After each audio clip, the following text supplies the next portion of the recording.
Андан сырткары мындан мамлекетибиздин таза, адилеттүү болуп өнүгүшүнө ар бириңер салымыңарды кошушуңар керек.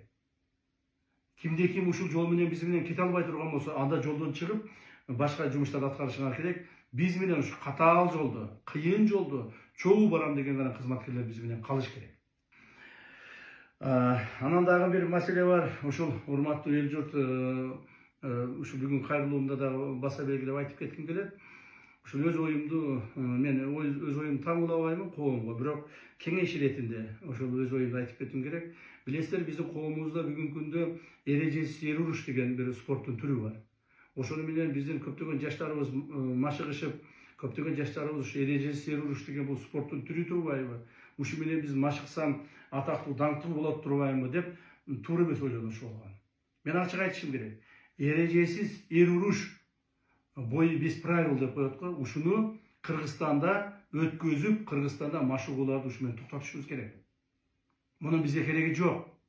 Эрежесиз эр урушта адамдар, жаш балдарыбыз айрыкча күчкө толгон, ошол мушташканга аракет кылган, эрежесиз эр урушууга аракет кылган балдарыбыздын көпчүлүгү азыр өздөрүңөр түшүнбөй атасыңар.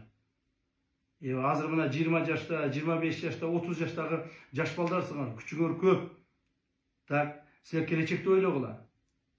40тан өткөндөн кийин 50ге барганда баарыңар ошол мушташып жүрүп, майып болуп калып атасыңар. Көпчүлүгүңөрдүн жашоого туруксуз болуп калып атасыңар.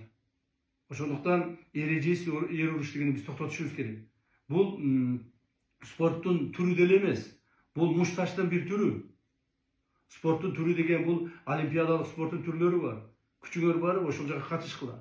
Бокска катышкыла, күрөшкө катышкыла, дзюдого катышкыла, сууда сүзүүгө катышкыла, футболго катышкыла.